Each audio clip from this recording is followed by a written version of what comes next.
So the Packers, dominant, is dominant good enough, Phil? You want to use that? Dominant? No, there's a word that we call, it's, got your butt whipped. Right. It's a little, that's in the fourth quarter. In the fourth quarter. Yes. As the game went along at the end of the third and the fourth, it was all Green Bay. And that's exactly what took place. It was all Green Bay. I'm talking for you now.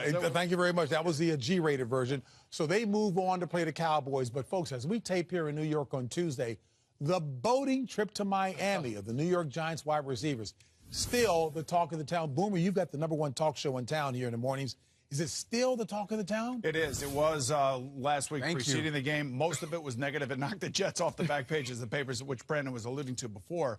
But it really is a perception thing. For me, I don't really care what guys Perception? Yeah, I don't really care what guys do on their day off, and I've said that here. But the problem is the world that a lot of these kids live in today, it's out there for everybody to see, and that's a bad look. And there was some audio that actually was with this particular picture that talked about Adderall being on that boat, and we know that it wasn't milk and cookies on that boat. We know there are other things going on, and you got to love Trey Songz. But one of the guys, you know who Trey Songz is?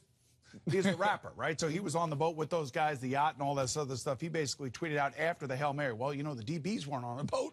So how much did the boat really play into this? I'm not really sure. All I know about Odell Beckham Jr., Jerry Reese has taken him to task, at least publicly this week, after the season's over, saying that he has got to grow up and he's got to understand. Milk and cookies comment, as you said, aside, what was the bad look about it? Well, first off, Trey Songz is not a rapper. We brought up Adderall, and to be fair to those guys, one of the receivers said that he plays in the NFL.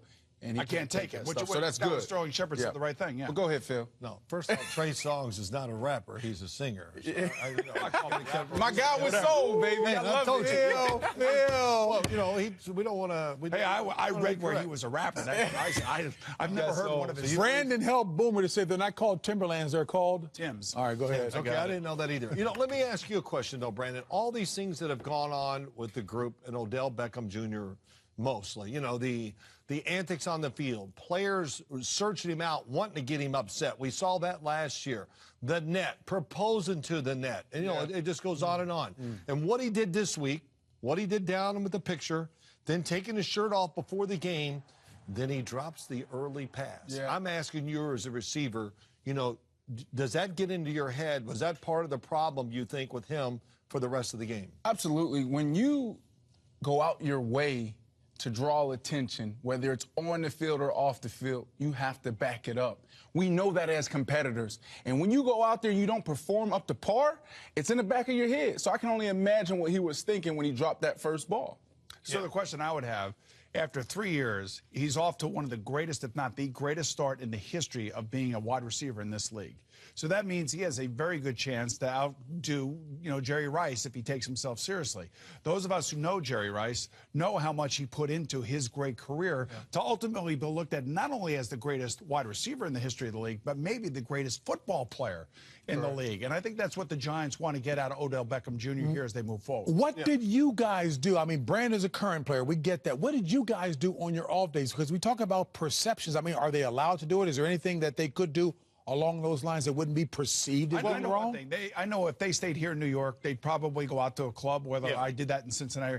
We didn't have the money to fly a private jet after a game in Washington down to down to Miami. And is there a problem with that, though?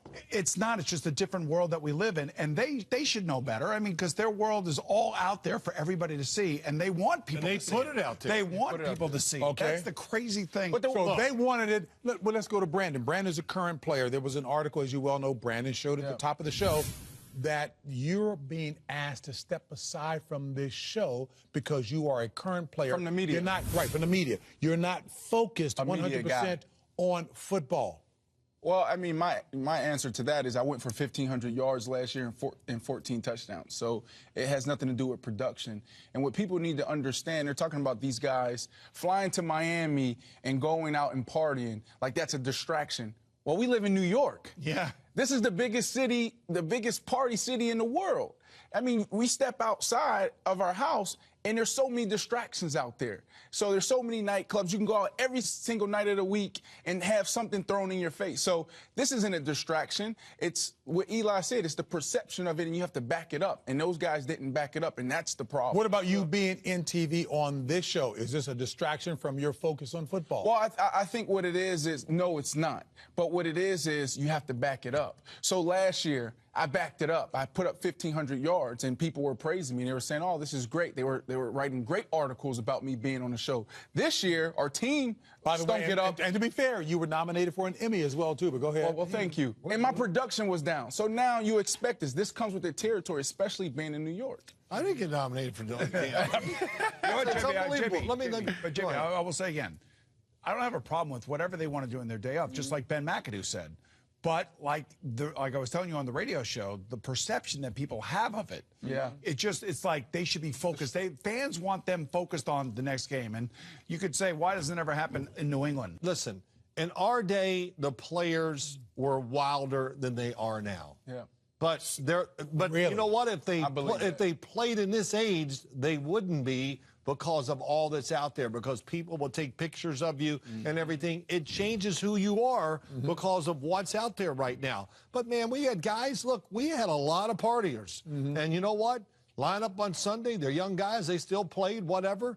But, hey, it would change if they were out there. And guess who just called now? Who? Lawrence Taylor. You would agree with me 1,000%. It might not have changed him. How about that? Some of this smacks of, quite frankly, though, a colonial mindset. I hear what you're saying. It makes sense. But some of this criticism is absolutely a mindset from yesteryear. All right, folks.